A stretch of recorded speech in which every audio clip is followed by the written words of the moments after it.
Good. Welcome. Good morning. Thank you for coming. This is a very, very exciting day for us where we get to put some pictures to a lot of words we've been talking about for the last 9 to 12 months. This is the first example of kind of the vision of our owner group. Not only do we want to create a championship caliber team on the court and a championship caliber team off the court, but we really want to invest in the future of this state and specifically the future of this city. And you see through the renderings in these pictures in a state-of-the-art sports and entertainment district that could generate a ripple effect of economic development throughout the state. Our owner's vision is reflected in these preliminary renderings that you see before us. We have a master plan development of this new sports and entertainment district, and this is an evolution that now we prospect will take over 10 years through the vision. We see this new sports and entertainment district as a $1 billion project, $500 million for an arena, and an additional $500 million for ancillary development in the heart of downtown Milwaukee. This is not just an arena. This is a year-round, vibrant urban community. This is built and developed to attract jobs, investment, and growth. We want to create the ripple effect throughout downtown and across the state. There's a tremendous amount of potential around us. We believe this will revitalize unused space, specifically the Park East, and begin to connect the city in every direction, to Pabst Brewery, to Schlitz Park, through Bronzeville, and to the river. It's very exciting. We're excited to create this and the connective tissue around it. These are the early stages of our designs. They reflect our owner's vision of an arena designed with maximum flexibility that can accommodate varied sports and entertainment. This is a glimpse of the future that we're looking forward to build here in Milwaukee. We have a lot to work on. We have a lot to do. We're going to continue to evolve these renderings, these pictures, these plans. We are in a deep partnership with the city, with the county, and with the state. We continue to work hand in hand for some solutions and work on planning together. We want to accelerate the growth of this city in a very big way. We're confident we're going to get this done. We're excited that this is the first step to actually show the pictures and have the optics that go along with our vision we've been talking about. The way we're going to kind of continue this press conference is I'm going to introduce Mike Fascitelli, who's one of our managing partners and owners of the team, who's really quarterbacking the development of this project.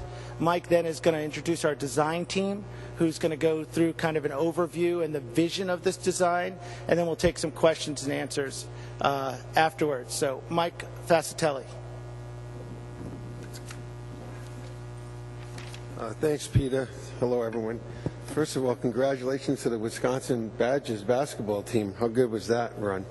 If they just imagine if the Badgers were playing on Saturday and Sunday and this arena was up, and I'll go through what we envisioned for that. But congratulations to them. It was a great season for them.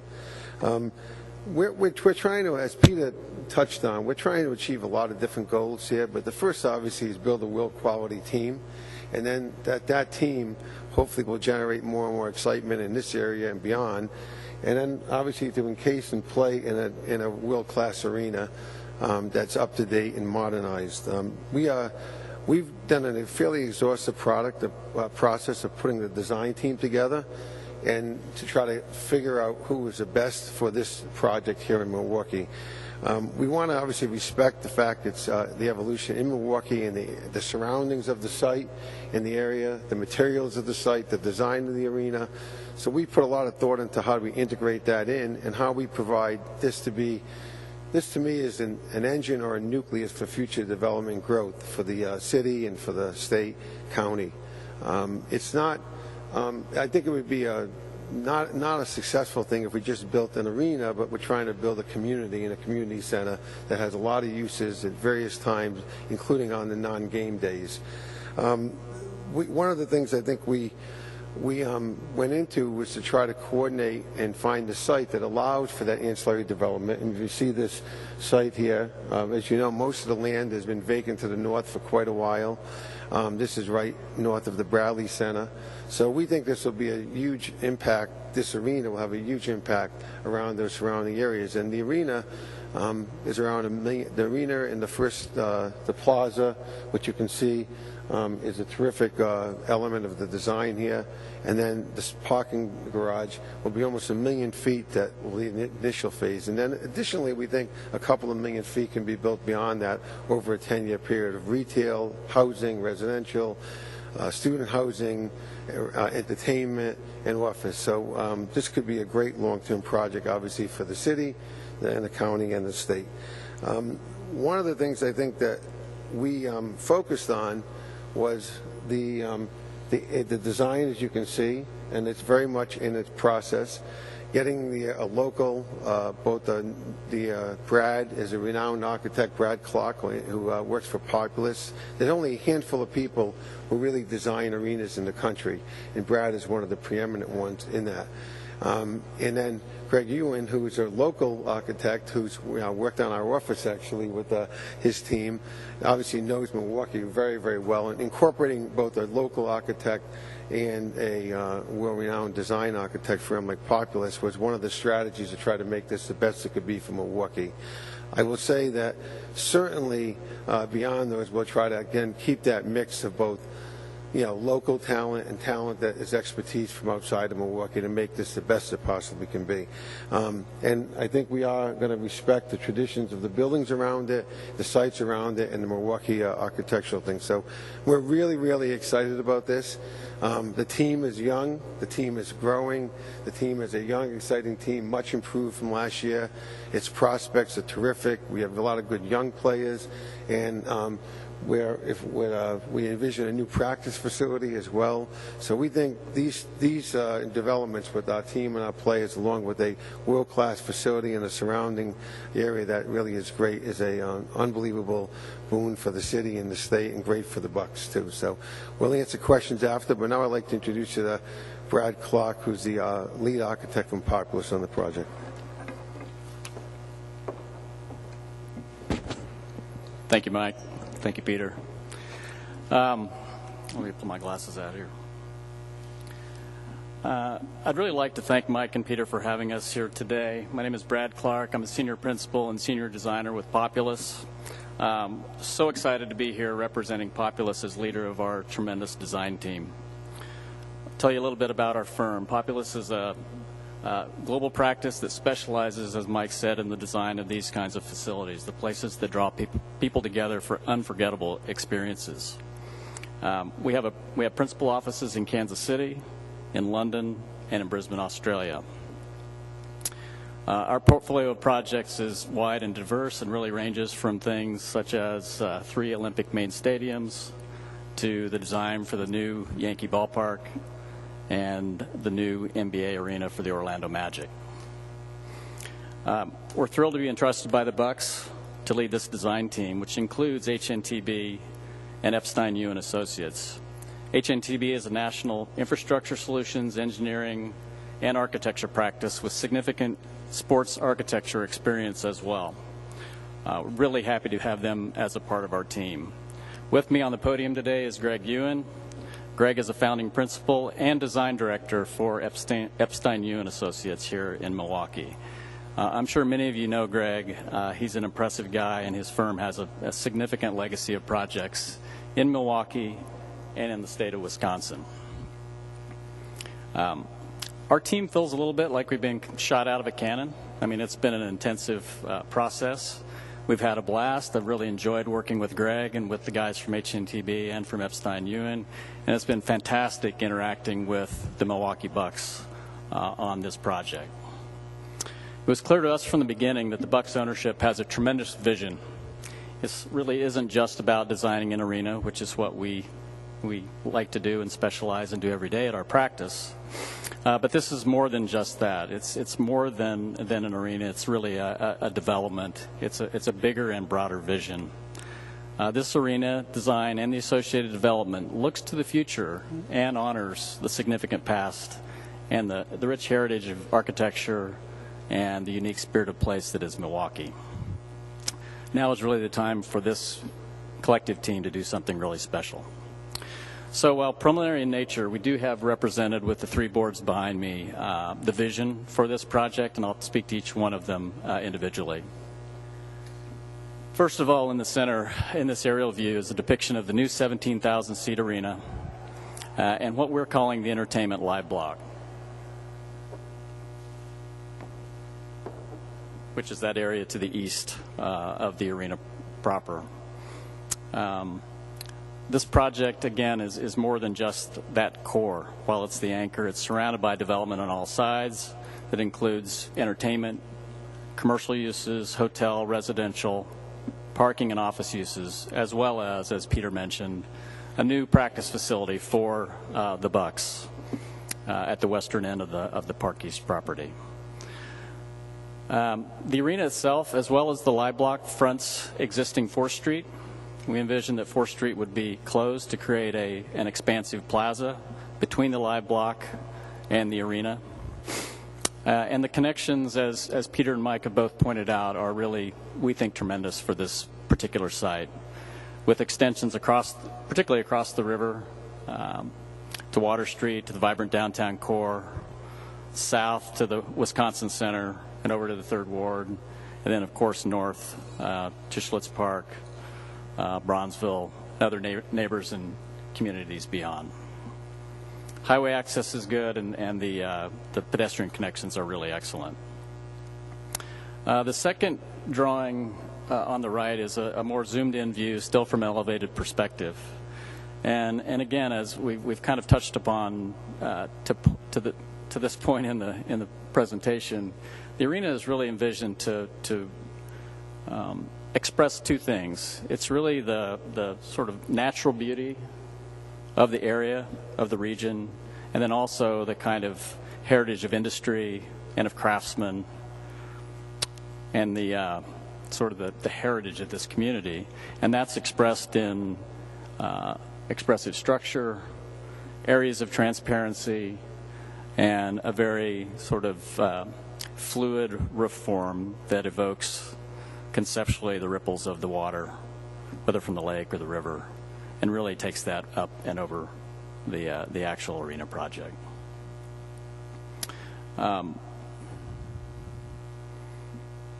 As I said, we anticipate at the ground level a crafted scale. This is a terminology that Greg has used in his remarks as we work through this project. We anticipate a diverse palette. It's warm in color, permanent of material, and really reflective of this region's signature natural beauty. The transparency that you see indicated in the view of the main entrance facade to the arena faces toward the downtown core, and that transparency allows views of the skyline, the surrounding community, and also views into the project from the outside. The third view to my right is a ground level view from the east live block space.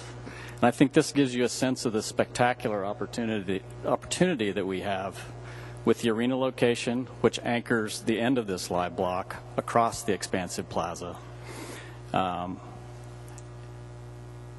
that live block is going to serve, and its plaza will serve really as the forecourt to the arena and a gathering place for the community. We envision this as a year-round destination that draws people from the region together for unforgettable experiences, a place people will really love to come together and be together for generations to come. We anticipate connections east to Old World 3rd. We anticipate flanking restaurants and bars, outdoor balconies, and these kind of things coupled with potential for a protected canopy from the elements, outdoor seating areas, lighting, graphic elements, and even fire pits will provide the stage for something really special and a place for the community to come together. The dramatic arena arrival experience that you see in the distance of this view is augmented by a very transparent facade that marks the entry and also expresses a tall volume atrium space within the entrance of the arena. This is really the threshold for the fan experience and what will happen within, which will be designed to be flexible for all events, from concerts and family shows to eventually, and hopefully very soon, Bucks championship basketball. So I'm going to transition and hand this over to Greg here, but just a couple of final comments. These are early representations. They're preliminary in nature. We're very excited about the vision. We're very excited about working with the Bucks, and really believe that as a collective team, our goal is to design a lasting symbol for this community and for all of Wisconsin that pairs the crafted scale of the place and the natural beauty and innovative spirit of this community in a place that all people can come together. Thank you.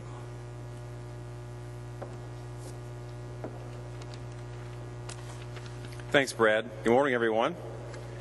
All of us at Epstein UN Architects are really excited to be involved in this development, and really have the ability to offer a local perspective to our design team and what will truly be a transformative project and development for our city for generations to come.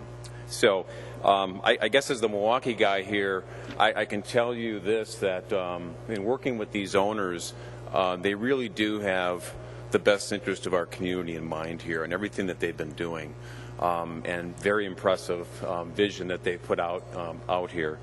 Amongst the many goals that they have is really the idea of capturing the spirit of Milwaukee, the people here, the feel of our community and our state, and what makes us so unique as a livable place, but also to really embrace the idea of modern architecture, modern technologies, and helping our city to continue to be a world-class place and city. So that's been very exciting to work with them in that regard.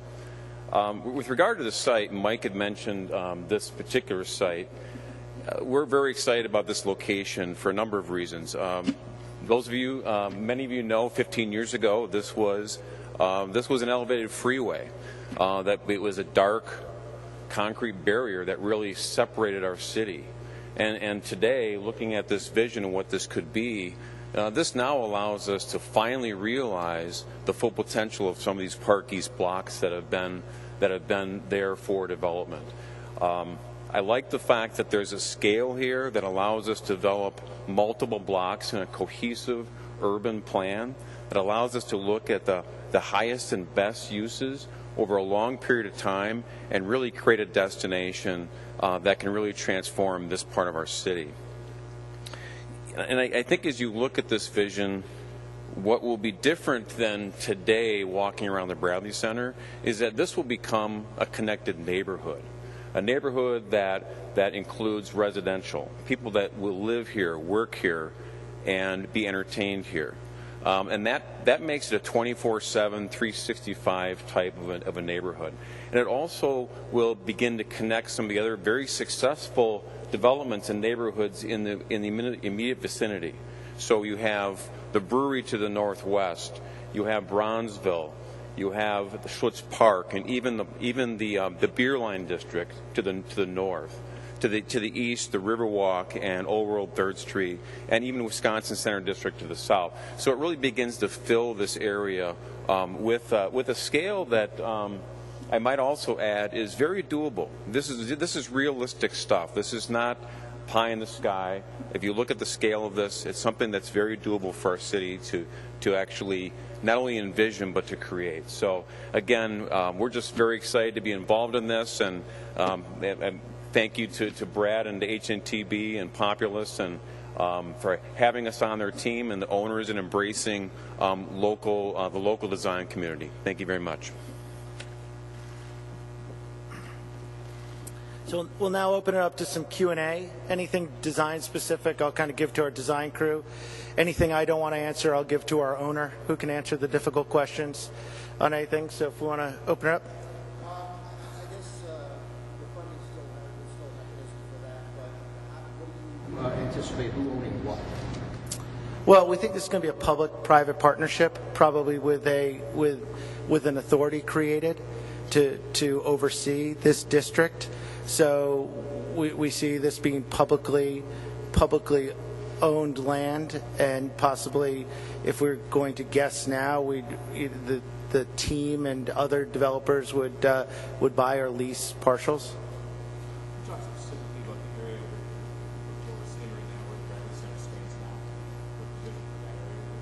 Sure, I'm going to default to design because they'll give you a much better answer.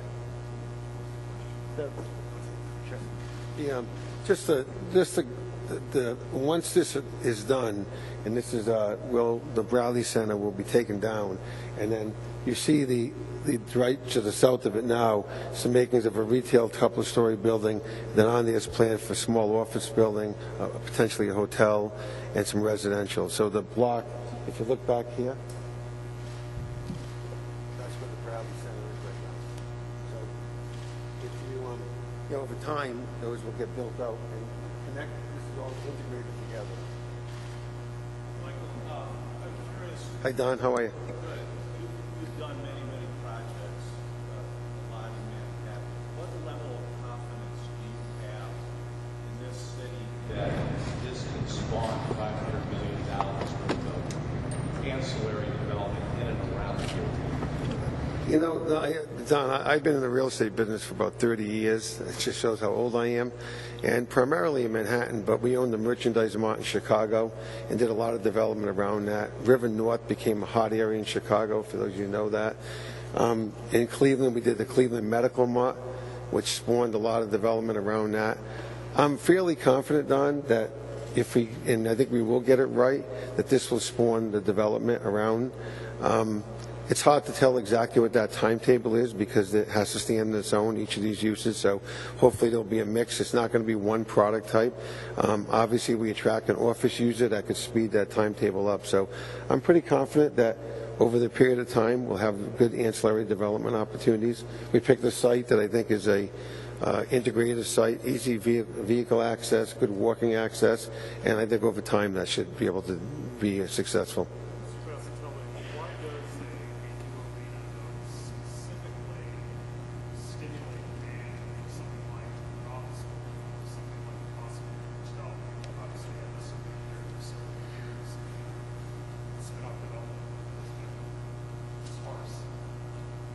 It doesn't in itself, it's a very good question, it doesn't in itself do that. Take LA Live, which is a lot of people, LA Live was an area that nothing was around it. You need more than the arena. You need some residential, you need some restaurants, you need 24/7, the cliche live, work, play office. So we're hoping that when this kind of money goes into this kind of development, it will spawn people to reconsider the area and then sprout out that even Peter and I have talked about doing incubator office space for young companies. So the idea is to try to plan it and design it such that it accelerates that and makes the probability of it happening. In and of itself, it doesn't guarantee that. But one more, I'm sorry, I'll stop after this.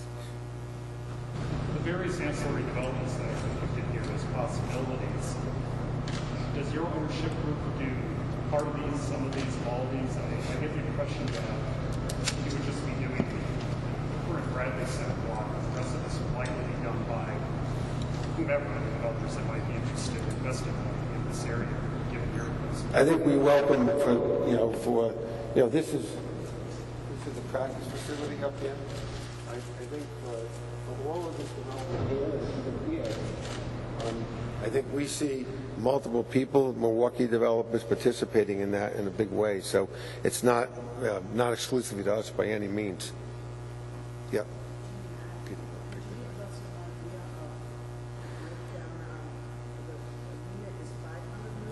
Approximately. It's early to put a cost number on this, as Brad and Greg had said, but approximately, the arena and the plaza and some of the associated things that go with the arena, like the parking, is approximately $500 million. I'd like to see that number get more firmed up over the next few months, but it's a very guess right now. In terms of that amount of money, you talked about ancillary development. Is any of that money going towards? No. Yeah, just some of the infrastructure requirements and tie-ins that would go toward that.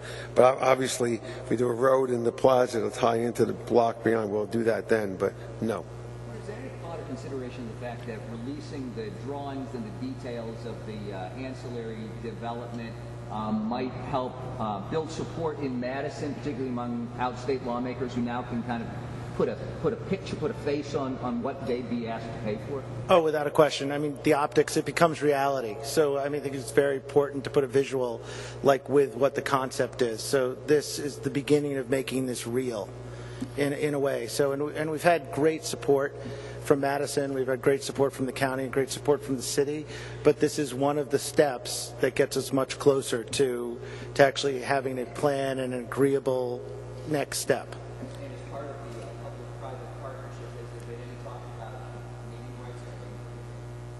We haven't talked about that. Those are all next steps, and I think our first and primary focus is let's get the funding and the agreement on the arena done, and then work forward from there. One more comment. You know, we've been touring arenas around the country with our team to get the best ideas, including other developments. If you look at nationwide in Columbus, Ohio, much like this, an area that had not been developed for many, many years, they built an arena. Now there's been over, I think it's $1 billion or $1.6 billion of development, including the arena. It's spurring residential, and it was a partnership driven by Nationwide, but obviously with the city, county, and state like here. So we're not inventing something brand new here. We're just trying to take the best ideas and bring them up to 2020 and 15 and basically implement them. We've heard the NBA's timetable. When do you feel like you need to break ground on this specifically for the arena? And then yesterday. Yeah. So I mean, if we went on best laid plans and we had a state budget ratified latest June 30th, we'd look to get a shovel in the ground by early fall. I mean, and that's like our reality of how do we accelerate. I think it's really important to note that, you know, Mike has developed cities. We've got a lot of partners involved. This doesn't work unless we actually have people living and working in this area, and this master plan is developed to spur that and to be a catalyst to really drive economic development. So we think, you know, things like supermarkets are as important as residential, is as important as commercial and parking. So this is, you know, truly a urban plan. One more comment I just want to make on the attempt here. The arena itself is about a 2-year process to build. So, you know, that's just to keep in your mind. So obviously, you know, we're right now very much into planning, from schematics to design drawings. So we need to move every day is critical. Our goal is to try to get open for the 2017 season, but we're moving with that goal in mind. But we're on a very tight time frame for that. Peter, do you have a plan to sort of roll all of this out in a couple of ways so that the community can get a better sense of what's public? This isn't public? Well, I mean, beyond that, I'm talking about meeting with community groups. Yeah, I think we've started to do that, and kind of one of our efforts here is we've certainly worked with all groups and specifically state, city, and county government to kind of give them this plan and kind of actually ask them to help coach us as we go through this. So this isn't a surprise reveal for the government officials we're dealing with, like in all the different state and county and city government buildings. I think he's been very patient.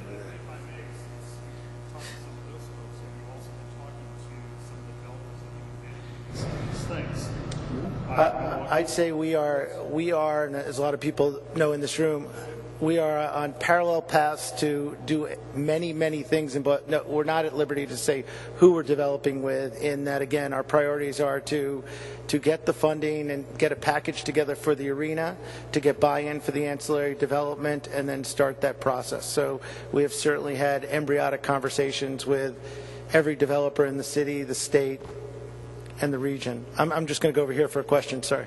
Yes, you mentioned vehicular access to parking. Do you have a proposal to have the streetcar access to this facility?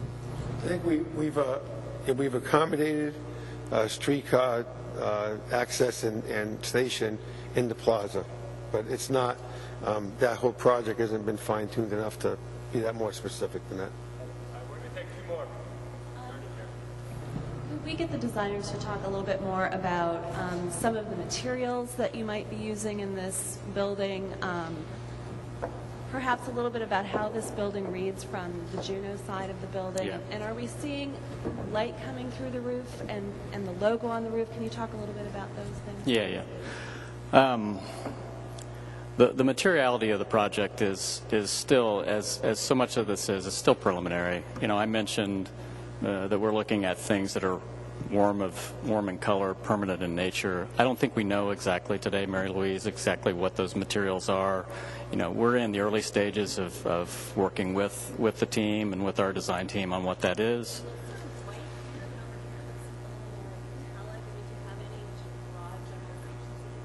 I think the sort of the wall that you see facing Juno will be as it's envisioned now, is a more solid wall with punctuated by openings of glass for select views. The material will be solid. It'll be permanent. It could be metal. It could be something else. We're working through those ideas. Obviously, we've got a budget that we'll design to, and our team is committed to delivering on that. In terms of I'm trying to remember all your points. The other one, in terms of the transparency and the orientation, it's a little easier to see on the big aerial. The orientation is really, of that entrance piece, is facing back more toward the core of downtown. We really wanted to open up to the corner of 4th and Highland and make that live block entry plaza space be really seamless in terms of how you approach it, whether it's from the south or across the Ped Bridge over the river. So we're pretty excited about that. Are the ripples on the roof lighted? No, they are not, and that's I'll confess that's a artistic license thing that we did. We're trying to express the lines in the roof of the building for elevated views. We don't know yet. It could be reveal. It could be something that's built up. It could be a transition of color of the material. We're just working through all those issues. I think we'll come to a solution that will be fantastic and everybody will love. Just have to get to that point. Did I catch all your points? Oh, yeah. So the logo, again, just from a purely presentation standpoint, every one of these buildings in every city has a naming. Well, I say everyone. It's likely that there would be a naming rights sponsor on the roof. That's strictly an artistic representation. Brian Marakian, my colleague over in the back of the room, developed that, and it's not representative of any branding or sponsorship at all. Yeah. We'll take a couple more.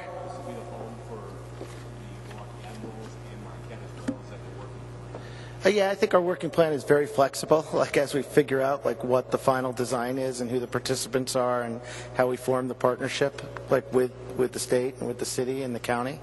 But we're very excited. I think our questions have kind of died down. We're extremely confident we're going to get this done, and we're going to get this done in partnership with our friends at City Hall, at the county courthouse, and at the Capitol. We're very excited about these schematics. We'll have them open tonight at the game against the Cavaliers, which still have some tickets available. We're happy to. The box office is to my left, your right, if you'd like to pick up some tickets. Thank you very much for coming, and go Bucks! Gavin? Just talk to you after.